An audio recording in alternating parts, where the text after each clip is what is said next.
ఇది మామూలు గెలుపు కాదు. ఇంకో 10 ఏళ్ళు మనం అతని నీడను కూడా టచ్ చేయలేం. లోకేషే ఈ పార్టీని నడపాలన్న పట్టుదలతో మీరు ఈ పార్టీని నాశనం చేస్తున్నారు.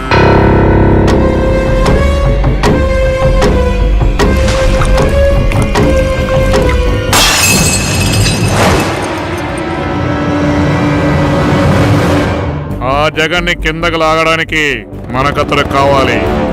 ఆ పవన్ నన్ను ఎన్ని మాటలను నాకు ఇంకా గుర్తుంది. వార్నింగ్స్ కూడా ఇచ్చాడు. మనకన్న కొడుకును అలా తిట్టిన అతనితో నేరు చేతులు కలుపుతారా?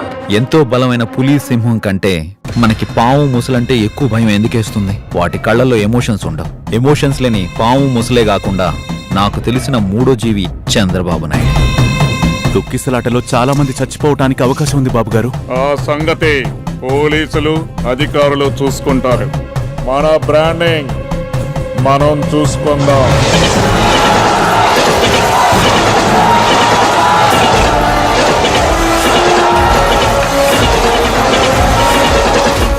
ఒక మధ్యతరగతి కుటుంబంలో పుట్టిన సుందర్ పిచాయ్ గూగుల్ CEO అయ్యారంటే కారణం ఇంగ్లీష్. వాడు గవర్నమెంట్ స్కూల్స్ లో ఇంగ్లీష్ మీడియం పెడితే మన నారాయణ స్కూల్స్ పరిస్థితి ఏంటి? నేను సొంతంగా ఏ నిర్ణయం తీసుకోలేనా? పోయినసారి ఒక్క నేను నిలబడతాన్న నిర్ణయం నాదే కదా, అదేమైంది? అందుకే అప్పటి నుంచి నేను సొంతంగా నిర్ణయాలు తీసుకోకూడదనే నిర్ణయం నేను తీసుకున్నాను. All the best. మన చుట్టూ ఉన్నవాళ్ళు నాపై పూర్తిగా నమ్మకం ఉన్నవాళ్ళు మాత్రమే. చూడు కళ్యాణ్, పొత్తంటే ఒకరికొకరు సహాయం చేసుకోవడమే. నా కోసం వచ్చే జనాన్ని లోకేష్ కి చేయకొట్టమనడం నేను మీకు చేసే సహాయం అయితే, మరి మీరు నాకు చేయబోయే సహాయం ఏంటో? ఈ సహాయానికి ఏం కావాలి? సీఎం.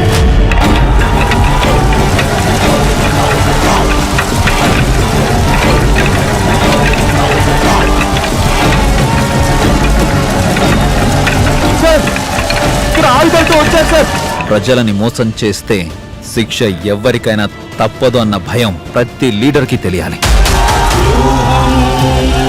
భయంకరం వ్యూహం విషసర్పం